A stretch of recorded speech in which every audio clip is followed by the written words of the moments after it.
rest of the year and then what we need to tackle. And then they do have a recommendation on there, and it's kind of like a checklist that we can use, and, you know, the low-bearing fruit, the low-hanging fruit, we go after that, and then, you know, work our way up. But as far as the floor beams are something that we just can't ignore, so we stay on those quite a bit. There's been approximately 65 of the joists have been repaired since 2002, and you can see what's typically done in the joist repair procedure there in the bottom of the page. Yeah. There's an example of what they look like when they're fixed. And Joe did one of them. I made him paint over it.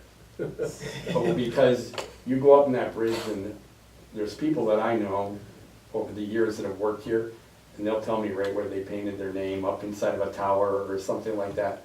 And we kind of eliminated a lot of that, but there was some comments too made. You don't want your name on it, the thing broke. Yeah. Well, you remember, I don't know, none of you are old enough to remember how people used to paint their name on cliffs and rocks. Oh, yeah. You don't see that anymore, but it used to be, that was kind of a college thing, I guess.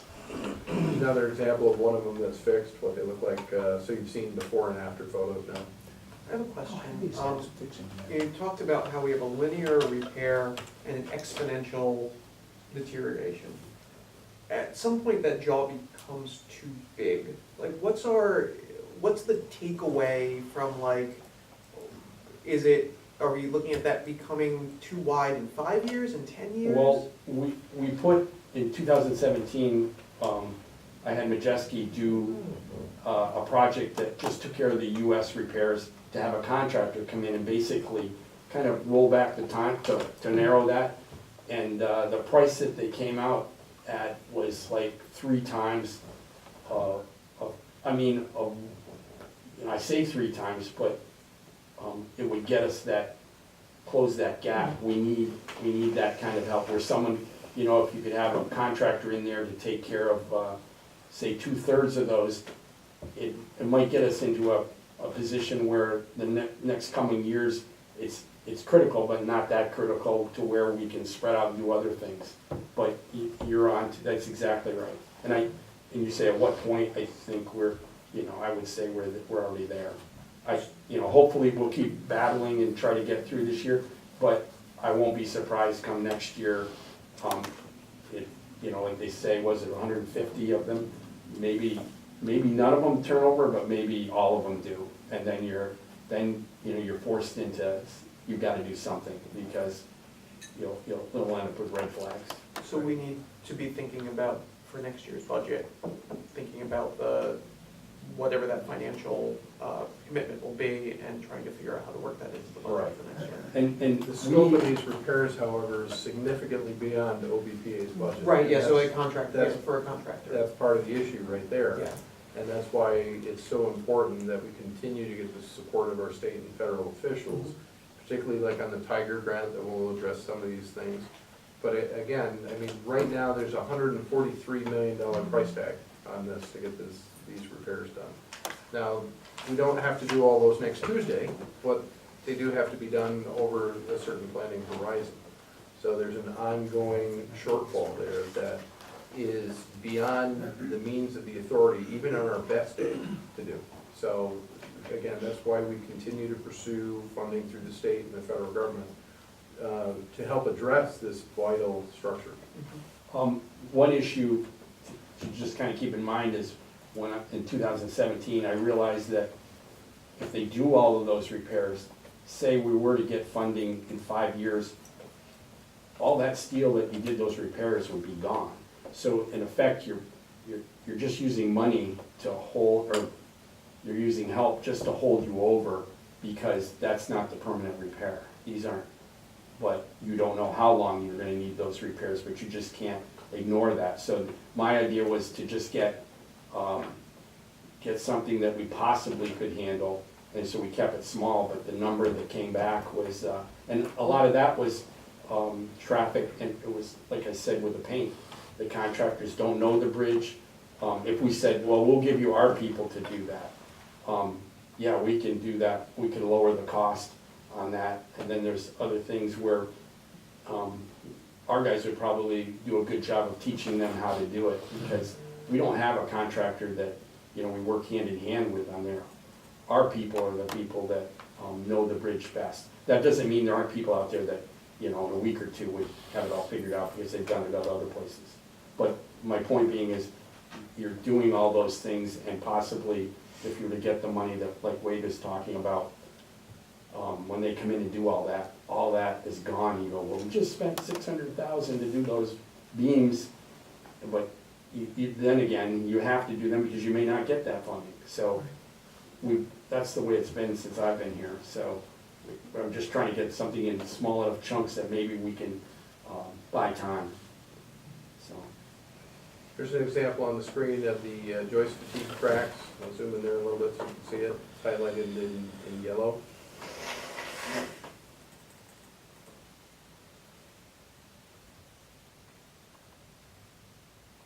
There's a sample in the drawing of what one looks like. It's the welded brackets. We've got, just a side note on that, we have a welding class from BOCES that has they passed their bridge welding exam, and they're currently high school students that have built a couple of those brackets for us over the winter. And we've supplied the steel, and they did an excellent job with that. So we've got some of those ready to go. So what goes into a load rating? We've all seen bridges, none of us are engineers, but these are the key factors that go into the load rating. And as things deteriorate, you see postings, then you see narrowing, and then you see maintenance needs and closure if nothing is done. And what you can see here is the key factors that go into the load rating of this structure.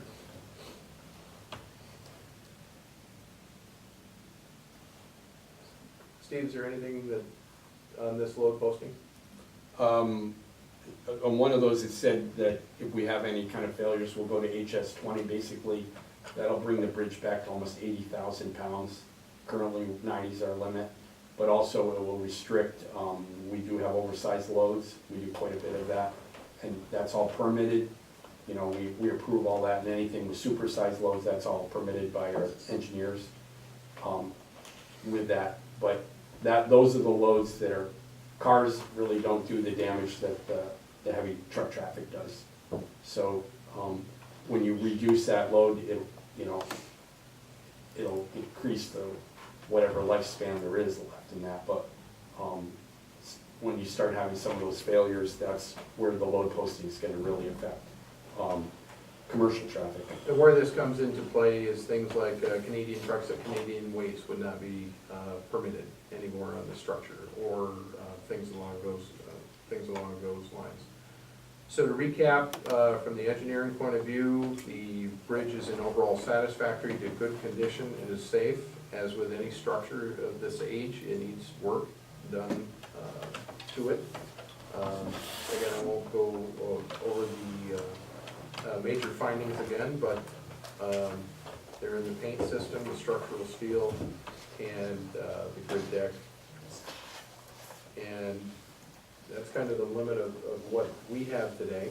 I'd like to take any technical questions that you have, capture them, and we'll get them answered and back to you from the engineer. In addition, I think it would also be appropriate at the next facilities committee, probably take a deeper dive into the bridge report itself and answer any questions that you have. Wade, I've got just a comparison of our maintenance thing that I'd like to just give to the board just so they can see it. Certainly. What we've got here, this is just comparison of resources and things like that, but just compare us here. Thank you. Thanks. And you'll notice we do a heck of a lot with a little. Okay. One more.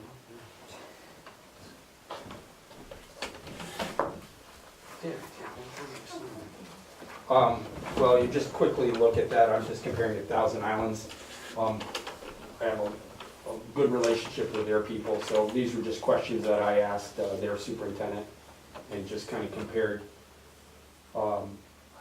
to what we have, so you can kind of get an idea. Of course, they do have, I believe Wade, probably more traffic, much more traffic than we do, I don't know. Yeah, by it's a what. factor 10. Yeah, so they do have quite a bit more income, and they do have 2 bridges there. They also are split between a US and a Canadian component, so, and I don't know the finances, how that works, but you can see, and that's all they have. They don't have industrial park, airport, or a port, things like that, so they can focus on their bridges. I think the number of workers is pretty stark. So you really do a lot with a little. The one thing that was impressed me with them, they were able to do a whole cycle on one of those bridges every 7 years with their painting crew. And that's why and that also reduces all the repairs that they have to do with that. So anyway, thank you. That was just something I just wanted to get an idea of what we do. So it's not an engineer speaking, but we saved $10,000 in the process, and hopefully we can answer any questions that you have, and we'll be happy to get the answers from the engineer for you if you have any, let us know.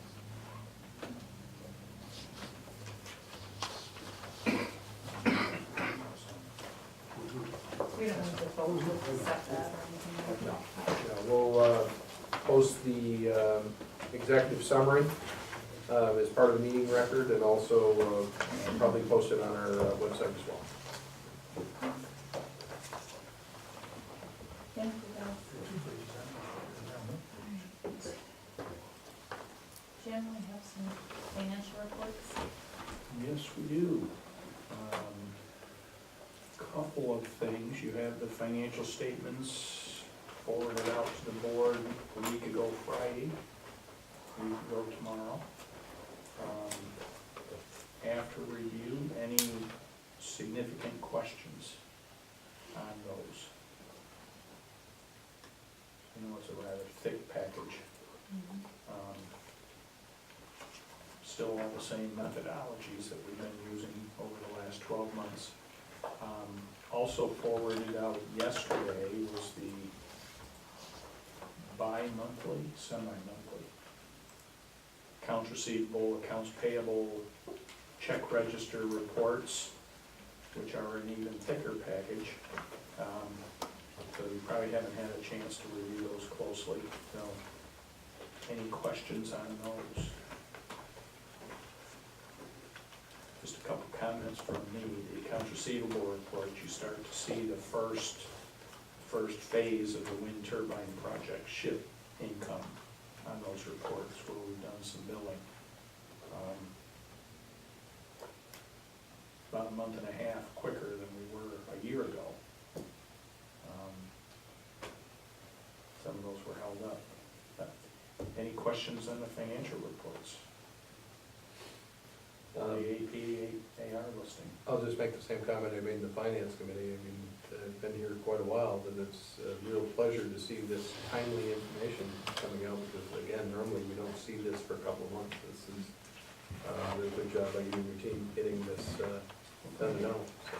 Thank you. The other thing I can add to that is that I believe Faria has figured out how to close the year and then post any audit adjustments retrospectively.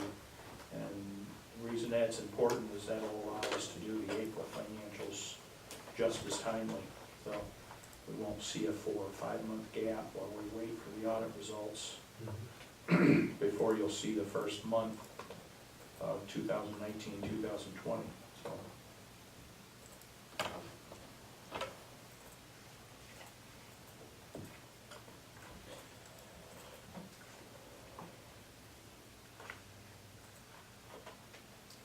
Are there any questions about any of the activity reports? Just a couple of brief notes about the various reports. the bridge traffic report, as you look at it there.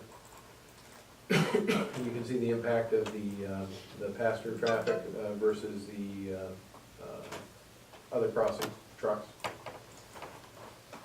resulting in essentially just slightly below last year overall in terms of total crossings. The airport activity report is not yet in. We had a total of 22 Allegiant flights this month. 21 Allegiant flights this month, which is more than last month. Last month, we had a total of 6,600 passengers go through. This month, while the totals aren't in, Not at 3 o'clock now. it's expected to exceed that. So as soon as we get that in, we'll send that out. Why is that important? Number one, it's a new record for the airport. We broke a record last month, we broke it again this month.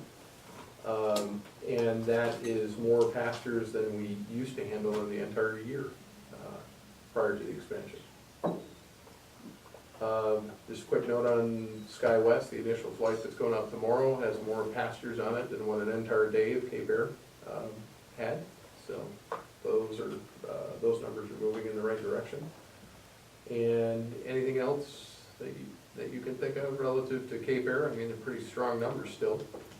The numbers are strong, yes, but tomorrow's flight will have more people on it than the entire capability for a single day for Cape Air.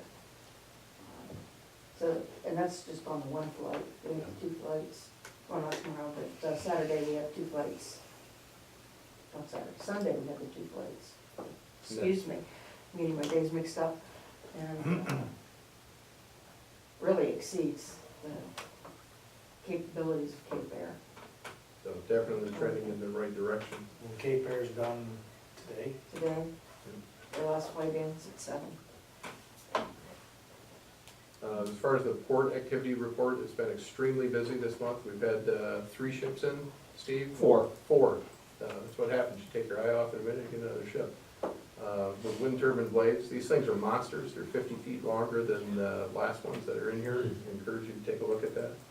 We also have wood pellets in at the port as well. And Steve, anything to add on the port report? No, our focus is just getting to where we'll be seeing another vessel with approximately the same amount of air, I believe, might be 36, that we're gonna see mid-May. So what you see there, it'll be double that come the end of May, and then I don't know, we haven't got any confirmation on when they wanna ship out. They'll do 3 blades a day, but we don't have a date on that yet, so.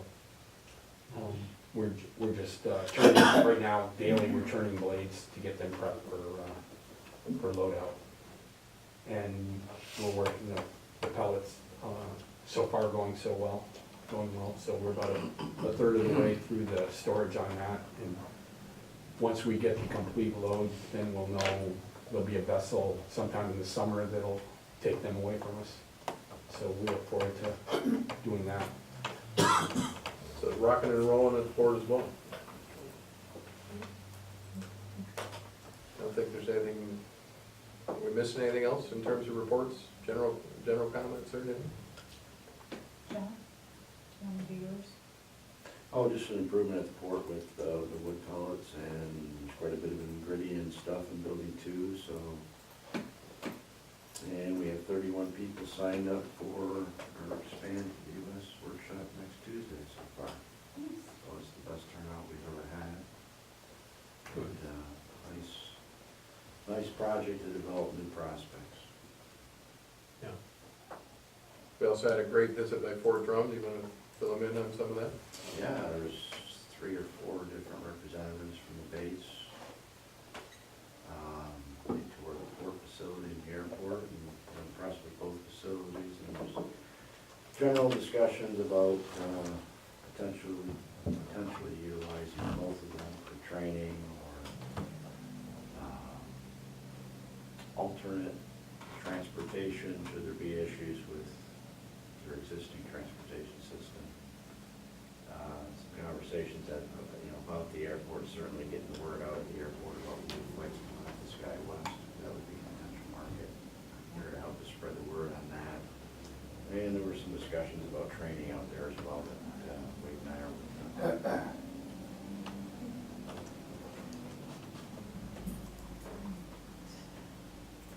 I think that concludes the reports.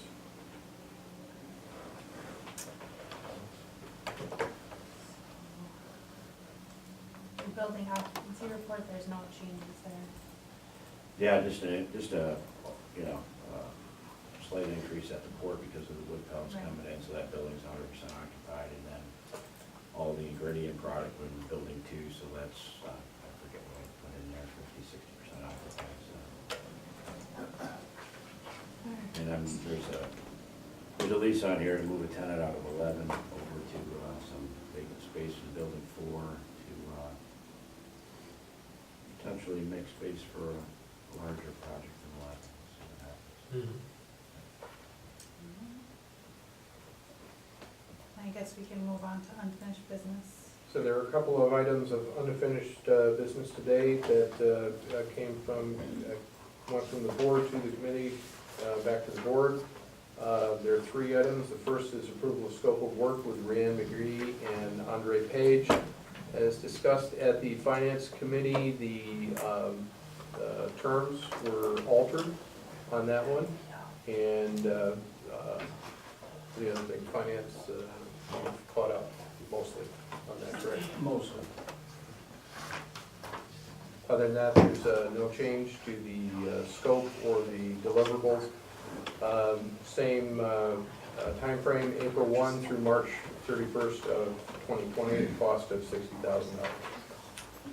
I will say I'm much more comfortable now, having had that conversation with those ladies about payment, and we have a system set up now that's reasonable for making payments. My understanding is that the language in the contract about payment has been removed totally, and that the payment agreement is one that's been developed through negotiation between the OBPA and those 2 ladies. And we feel it's realistic too.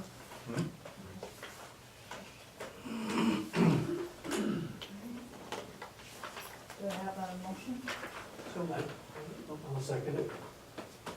Any comments? Clerk call the roll. Mr. King, Yes. Mr. Coffin, Yes. Ms. Whitten, Yes. Mr. Andreano. Yes. Motion carried. Agenda item 2 is approval of agreement with Advanced Media. This is for a monthly fee of $1,200 per month to implement the campaigns and provide monthly reporting statistics to the Canadian marketing team and OGS. Term of the agreement is April 1, 2019 through March 30th, 2020.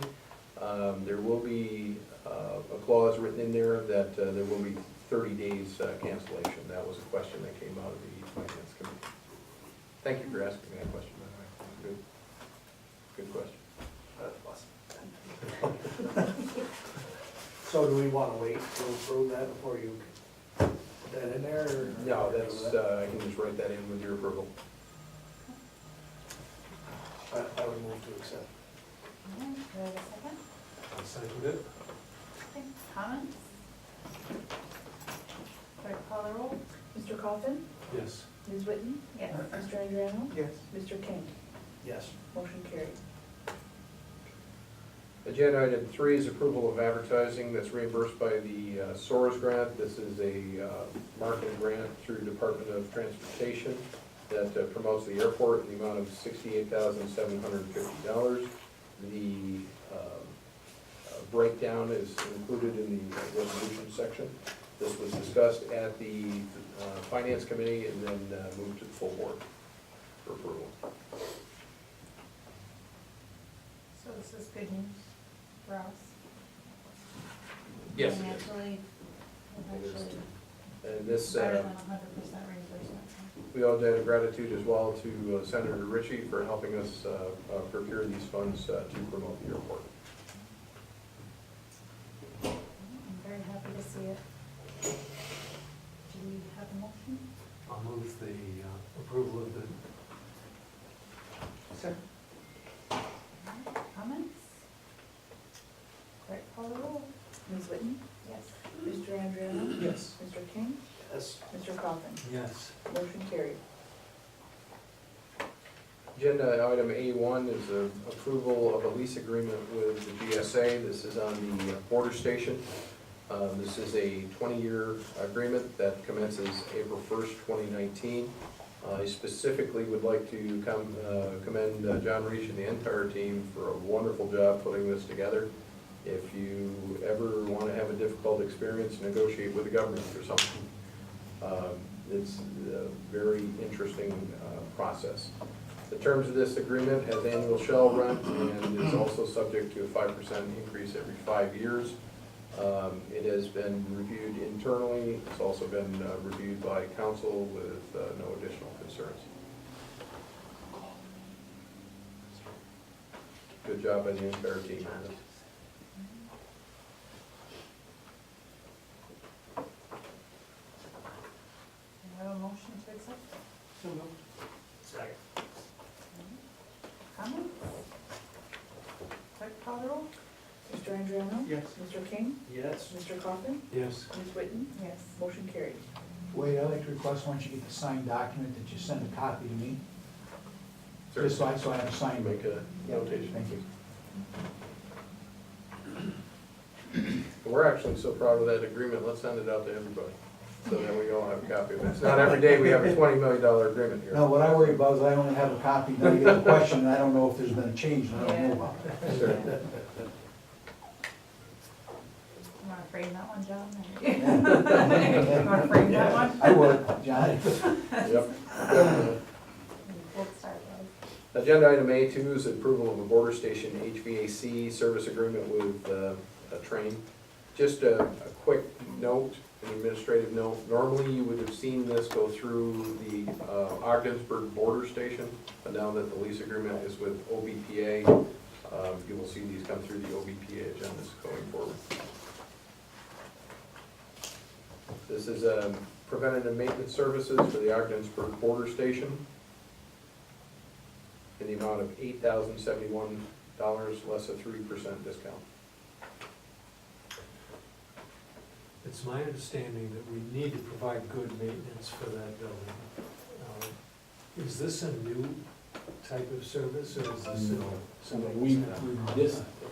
When we first did the first lease, there's a portion of that we set aside that we're gonna maintain the building. Yeah. And in that, it's escalated. I think when it first started, it was a little under around $4,500. And because that was trained equipment and the whole system was trained, and also they're a New York State contract, so we were able to, we didn't have to go out and bid, they just give us the New York State contract pricing, so it's really just a percentage increase each year, that's why. But to answer your question, that's something that we budget in there, and we've done it ever since 2003 or 4 when the building was there, but it's been, that everything there goes 24/7, the heat and the HVAC, and just to have them, their technicians know the building really well, so it keeps those kind of complaints to a minimum. And as you know, we replaced 2 units this summer, Mhm. and there'll be more that are gonna be part of the release that we have to replace. So to keep them on board was probably the best call on that, so.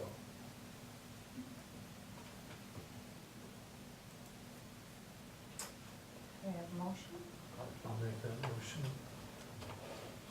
Second. Questions, comments? Clerk call the roll? Mr. King?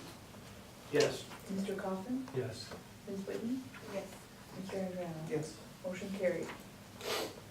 Agenda item A3 is the bridge approach parcel. To orient you to where this is the 11.5 plus acre parcel at the corner of 812 and 37 at the bridge approach road here. The sale of the property would be set at $12,080 per acre, lease of the property $6,000 per acre. This would extend the contract with Myers Real Estate for 6 months, and it would start June 1st, expiring December 31st of 2019. This represents a decrease, correct, from what we're asking?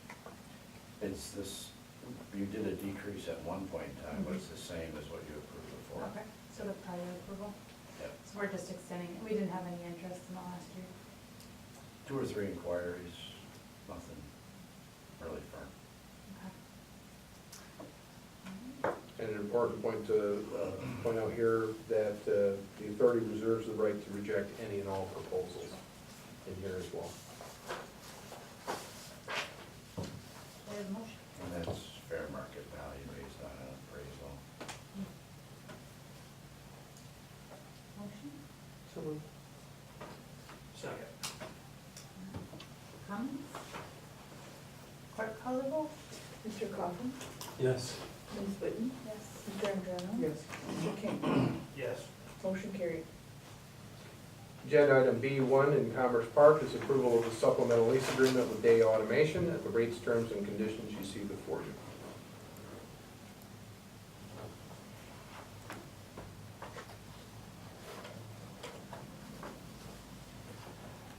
Lieutenant last year was a one-year agreement. Only wanted a one-year agreement and got approval with the price. Good tenant. So, Better? Oh. Do we have a motion? I'll make that motion. Second. Comments? Clerk call the roll? Ms. Whitten? Yes. Mr. Andrino? Yes. Mr. King? Yes. Mr. Coffin? Yes. Motion carried. Agenda item B2 for the Commerce Park is a termination of a lease agreement with Arms East. Arms East signed a lease agreement. It was approved by the board. However, they were not able to get their firearms license, their firearms dealer's license. And as such, they'd like to get out of the lease. However, on our side of things, it does require a board resolution to do so. Do we have a motion? So moved. Second? Second. Comments? Clerk call the roll? Mr. Andrino? Yes. Mr. King? Yes. Mr. Coffin? Yes. Ms. Whitten? Yes. Motion carried. Agenda item B3 is approval of a supplemental lease agreement. This is the fourth supplemental with Anda Medical. They're presently located in Building 11 on a temporary basis. We need to relocate them.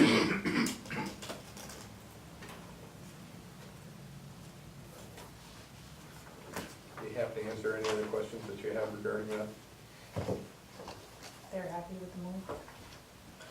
yes, it gives them relative security. We can't move them, so. And it gives them a little more room for growth at the same price. Not as good a space as the other, but it will be segregated and their materials will be secure and have their own office area, so, yeah. They're pleased. Good.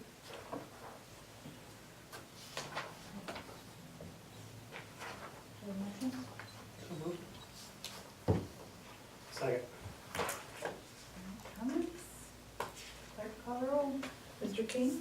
Yes. Mr. Coffin? Yes. Ms. Whitten? Yes. Mr. Andrino? Yes. Motion carried. Competition's a great thing. That's what brings us to agenda items C1 and C2. They're similar in many respects.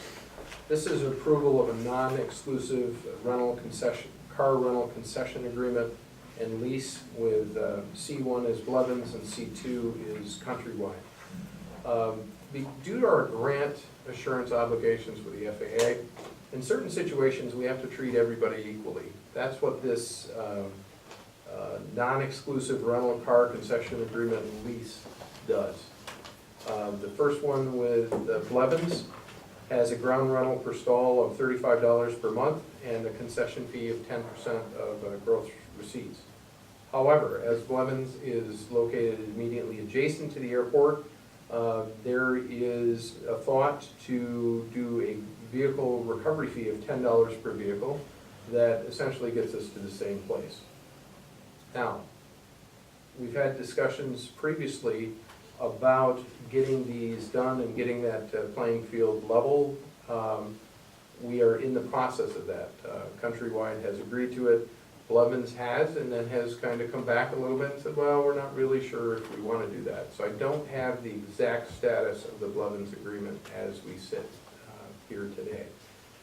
I would request approval at these terms so that way that we could move forward, and if the terms are not agreed to, I fully recommend proceeding with a letter of termination, because These lease agreements expired in 2018. We cannot continue to allow business to occur on the authority's property without a contractual agreement. In addition, as I mentioned, competition's a good thing. There's competition between 2, possibly 3 car rental concession firms at the airport. In addition, Blevins Brothers has opened a parking facility immediately outside of our front gate. So competition is good in all things, and we'll rise to the challenge there as well. That's something that we need to be aware of. And is there, with the recovery fee, I understand they're not asking for space, is there a safe way for patrons to be able to get from their property to ours without risk of injury, or are they providing a shuttle? I'm just worried about people are walking all that way, you know, that can open us up to liability potentially. I'm glad you asked that, because good fences make good neighbors, and there's a good fence out there. Okay. So, but is there I mean, how would a patron be expected to get from the Blevins facility to our facility safely? That would be up to Blevins. Okay, so there is no That's, way right now? right, that's Yeah. not our obligation. Okay. There's no walkway, there's no pedestrian access or anything like that. Okay, so they would have to figure that out? Correct. Okay, great. Correct. So just so I understand clearly, Countrywide has accepted the terms and they're on board and they've done everything that they need to do? Yes, they have. As a matter of fact, they took an additional space at the terminal, and they also took an additional space at the GA side of the field, the other side of the field as well. But Blevins has not. Blevins has not, no. So you're asking for approval on Blevins? I'm asking for approval on Blevins with the understanding that if we can't work a deal, that the notice of termination is issued. So it's only a deal on these terms alone? Correct.